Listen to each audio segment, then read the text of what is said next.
Ahora recuerdo que después de que el vehículo temporal se desvaneciera en el futuro, tuve una visión de Marty diciéndome que había regresado del futuro. No, esto no es Regreso al Futuro. Esto es Futuro Imperfecto. Desde el estudio de Los Alares, bienvenidos a nuestra radio de Alcalá de Henares.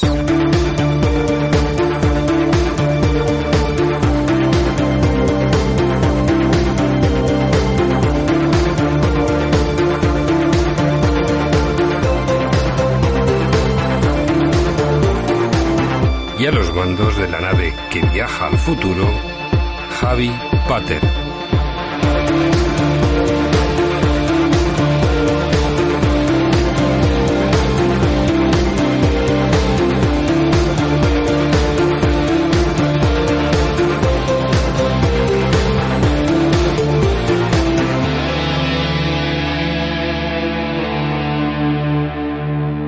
Futuro Imperfecto, radio podcast de Alcalá de Henares, Madrid.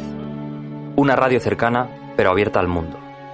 Os ofrecemos contenidos de cultura, reportajes, música y, en definitiva, una radio para informaros de todo aquello que sucede en nuestra ciudad, con miradas puestas al pasado o al presente, de personajes ilustres o acontecimientos históricos destacados o incluso menos conocidos.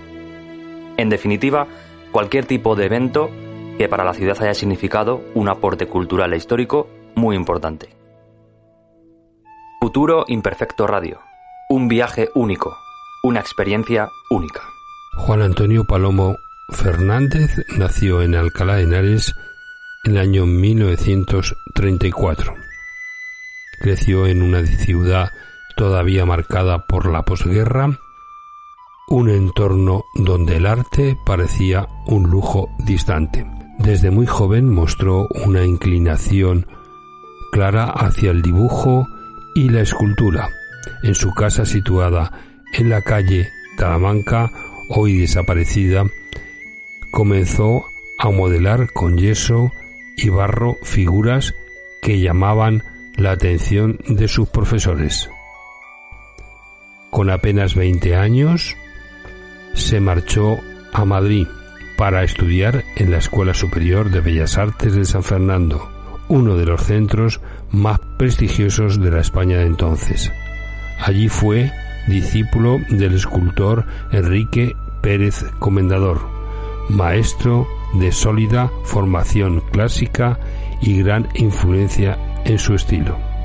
Bajo su tutela aprendió la disciplina de taller, el respeto a los materiales y la búsqueda de expresión austera y esencial.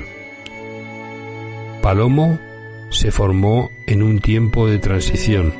España vivía los últimos años del aislamiento internacional y el mundo artístico comenzaba lentamente a abrirse a las corrientes europeas. Mientras algunos artistas optaban por el informismo o la abstracción radical, Palomo mantuvo una mirada personal donde la forma y el símbolo tenían peso central. Tras finalizar sus estudios viajó por distintos países gracias a becas y a encargos institucionales. Su obra fueron expuestas en Rabat, Alejandría, Sao Paulo y Nueva Delhi, lo que le permitió conocer de primera mano las tradiciones escultóricas mediterráneas y orientales. De esos viajes trajo una sensibilidad nueva, el gusto por las texturas rugosas, por los volúmenes que parecen surgir de la tierra, por la mezcla de materiales industriales con elementos naturales. Su lenguaje escultórico evolucionó desde un primer realismo sobrio hacia una expresión más libre, aunque siempre cargada de contenido espiritual. Palomo trabajó con piedra, madera, hierro, hormigón y poliéster. Buscaba la solidez, el peso de la materia, pero también su dimensión simbólica. En sus manos los materiales se transformaban en ideas, la dureza del hierro, la fragilidad del yeso y la transparencia del vidrio. En los años 70 participó en exposiciones nacionales de escultura en Santander, Bilbao, Valencia, Barcelona, obteniendo diferentes premios y menciones. Su trabajo se caracterizaba por la sobriedad, la precisión formal y una profunda carga simbólica. Pese a ello, su nombre fue decayendo con el paso del tiempo. Palomo no fue un artista mediático ni buscó protagonismo. Prefería el trabajo silencioso en el taller, lejos de los focos. Su obra no permanece en una escuela concreta. Mezcla la herencia clásica con el lenguaje contemporáneo y une lo local con lo universal.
Entre sus esculturas más reconocidas, en Alcalá destaca el busto de Pepe Hierro, situado en la Facultad de Filosofía y que refleja su capacidad para capturar la personalidad y el carácter de sus modelos. También desarrolló proyectos de colaboración con arquitectos y diseñadores, integrando mosaicos, vidrieras y elementos de hormigón en sus edificios públicos. Esta combinación de referencias históricas y vanguardistas le permitió crear un lenguaje escultórico propio, austero, pero cargado de significado. Sus últimas obras combinan la escultura, el grabado y la pintura con referencias a la naturaleza, mariposas, libélulas, peces y saltamontes. Aparecen en composiciones abstractas y noíricas, siempre con un tratamiento de luz y el color que evoca su sensibilidad y su cuidado por la estética.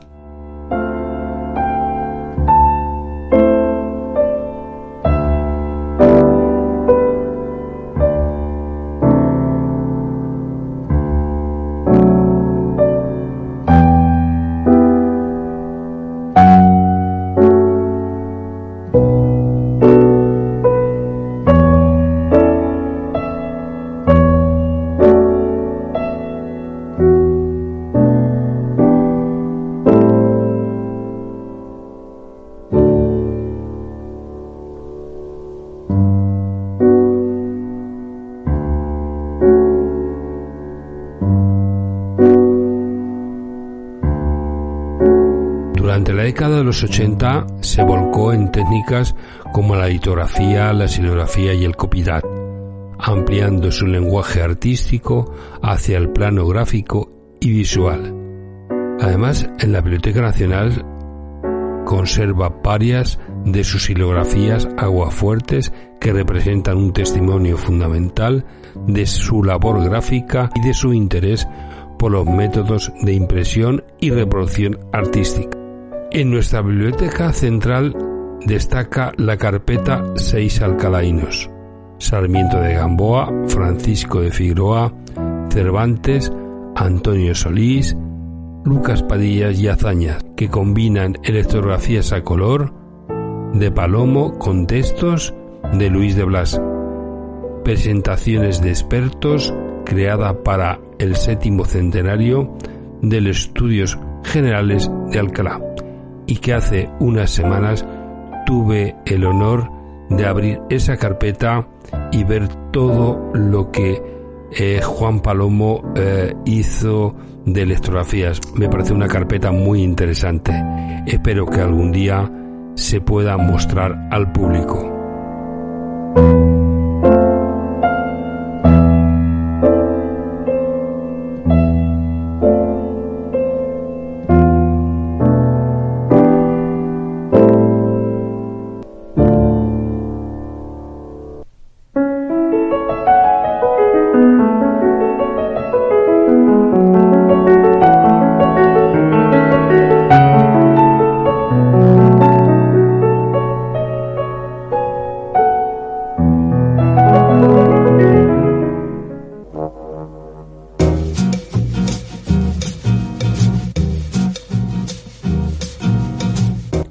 Alcalá de Henares, la obra de Juan Antonio Palomo Fernández, ocupa un lugar central en el paisaje urbano y en la memoria colectiva de la ciudad.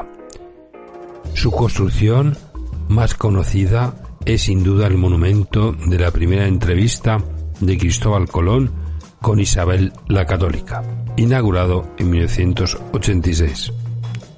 En la Plaza de los Santos Niños. Este monumento es un conjunto escultórico compuesto por 3 elementos principales: un gran astrolabio abierto de bronce sobre una peana de piedra caliza, una banca circular que rodea el astrolabio y 3 monolitos con medallones de bronce que representan a Cristóbal Colón y a 2 destacados alcalainos, Antonio de Solís y Pedro Sarmiento de Gamboa. El suelo está decorado con una rosa de los vientos, realizada en terrazo, única en su técnica, in situ, que integraba todo el conjunto en un espacio urbano cargado de significado. El astrolabio, más que una representación literal, simboliza el descubrimiento, la navegación y el conocimiento. La banca circular permitía al público interactuar con la obra, reconocerla, contemplarla desde diferentes ángulos. Actualmente la decisión de la Corporación Municipal de trasladar el monumento a la entrevista a la Garena implica algunos elementos originales, como la rosa de los vientos, no podrán conservarse.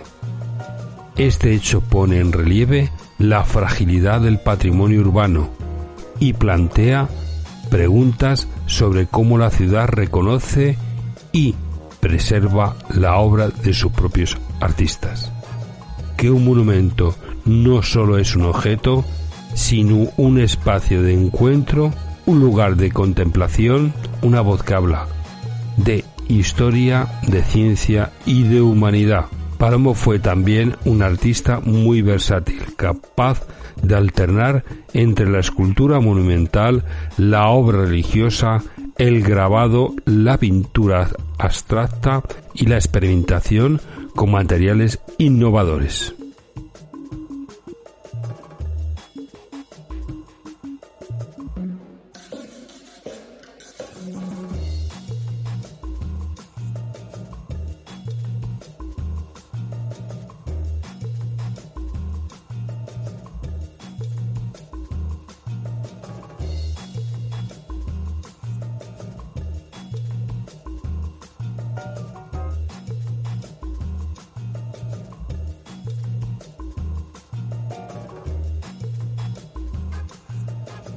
Alcalá de Henares fue siempre su referencia, su laboratorio creativo y su espacio de inspiración.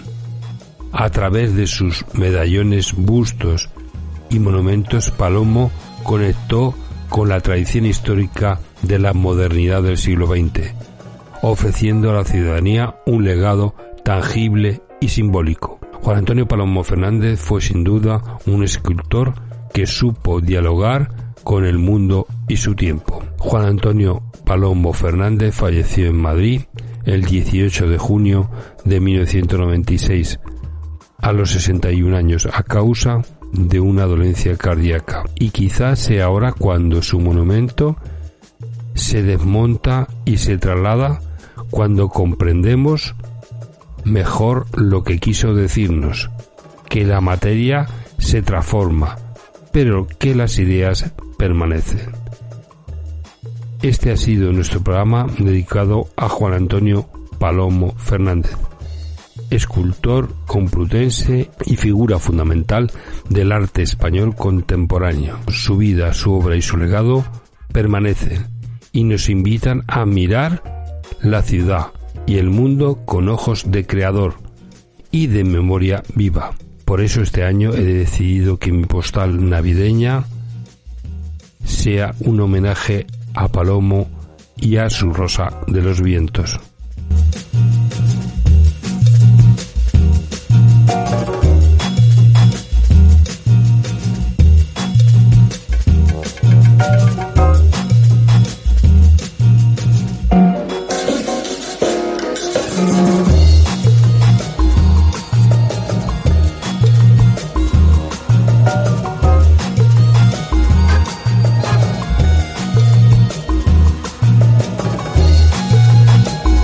A continuación, Javi Java os comenta cómo contactar con nosotros. Por correo electrónico, futuroimperfecto@gmail.com.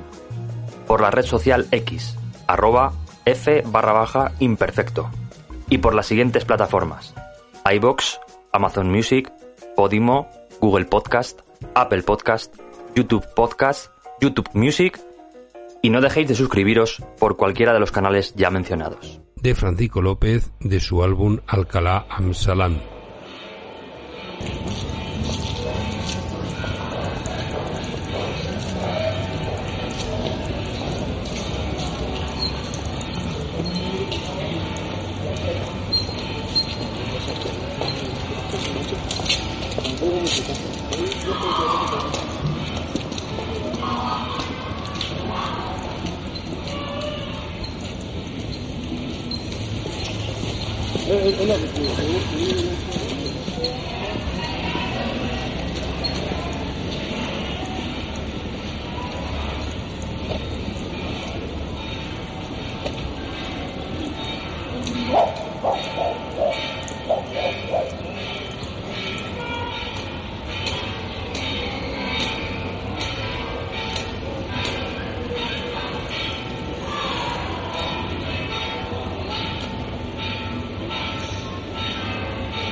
Y como decía McFly, si te propones algo, no hay nada que no puedas lograr.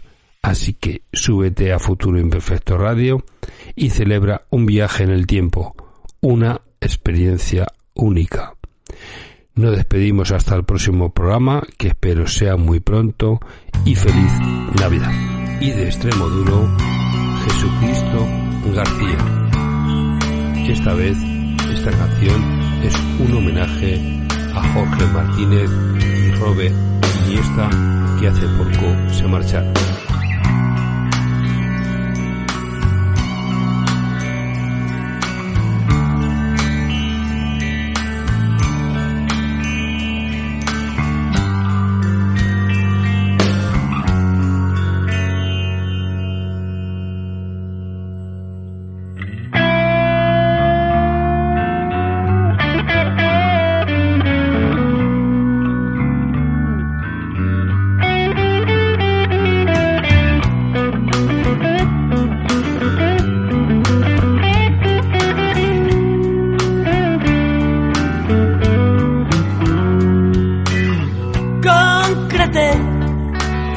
La fecha de mi muerte con Satán.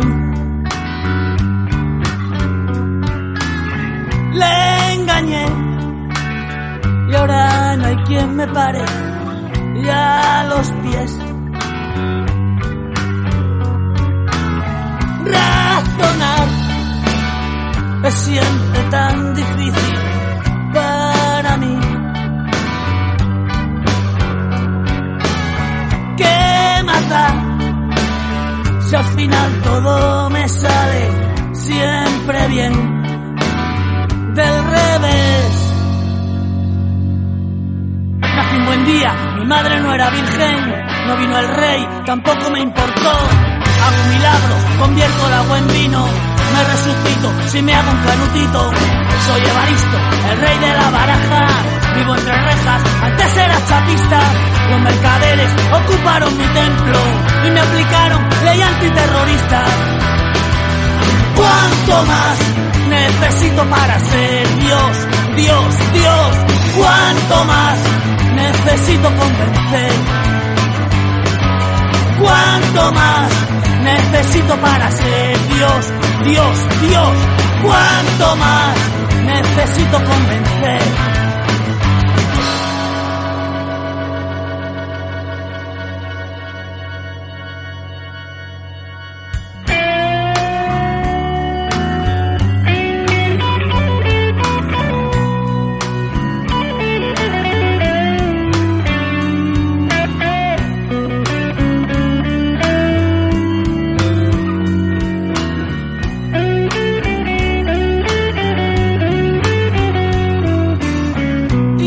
Perdí la cuenta de las veces que te amé. Desquicié tu vida por ponerla junto a mí. Vomité mi alma en cada verso que te di. Olvidé, me quedan tantas cosas que decir,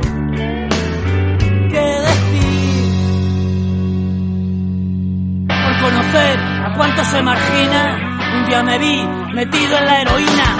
Aún hubo más, menuda pesadilla, crucificado a base de pastilla. Soy Evaristo, el rey de la baraja, vivo entre rejas, antes era chapista.